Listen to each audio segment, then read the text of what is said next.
Today we're going to be doing 3 patterns in tables, but all our numbers are going to be decimals.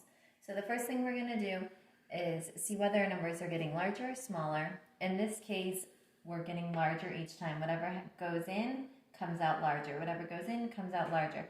So I think it's an addition rule. Make sure you include the sign when you're writing the rule. So if it's adding, and I'm going to check and make sure, I went from 3 wholes to 3 wholes and 4/10. So for this one, the only one I added was 4/10. To check that, if I wasn't sure, you can do 3 and 4/10 minus 3 to figure out that it was adding 4/10. So now I check it for all of them. Here, I also add 4/10. 5 and 2/10 plus 4/10 is 5 and 6/10. Use a calculator. 7 and 6/10 plus 4/10 is 8 wholes. And now I know that's my rule because it worked for all of them. Make sure you write add 4/10 and not just add 4. We had some people writing just a whole number here, but it's a decimal.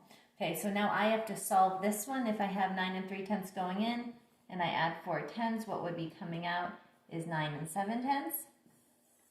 And then this one works backwards. If every way forward is add 4/10, to go back, you're going to have to subtract 4/10. So 12 and 1/10, take away 4/10 is 11 and 7/10. And again, you can do that on a calculator.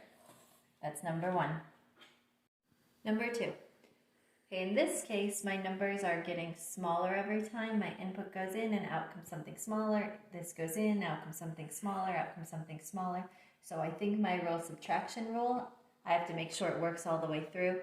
So 7 and 2/10 minus what gets me 6 and 6/10.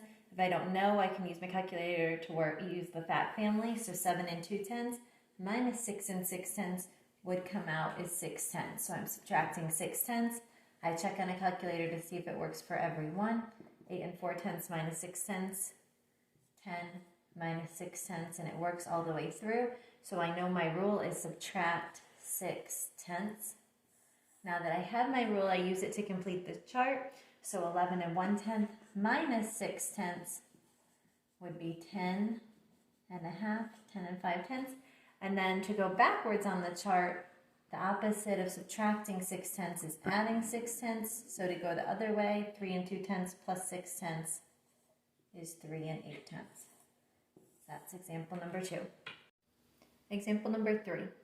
Okay, so for this one, whatever I put in, it gets larger before it comes out. So I think it's going to be an addition rule. So I'm going to check and make sure it works all the way through. So what do I add to 4 and 2/10 to get 7 and 3/10? I add 3 and 1/10. If you're not sure, or just to check yourself, you can work backwards. 7 and 3/10 minus 4 and 2/10 gets you 3 and 1/10. And then I check the next one and see if it works. 6 and 8/10 plus 3 and 1/10 does equal 9 and 9/10. 12 plus 3 and 1/10 does equal 15 and 1/10. So my rule is add 3 wholes and 1/10.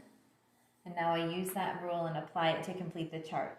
So 8 and 5/10 plus 3 and 1/10 gives me 11 and 6/10. And then the opposite of adding is subtracting. So to go backwards, I have to subtract 3 and 1/10. So 7 and 7/10 minus 3 and 1/10 is 4 and 6/10. Now you're going to do numbers 4, 5, and 6 on your own. And then when you have completed them, please submit them to your teacher.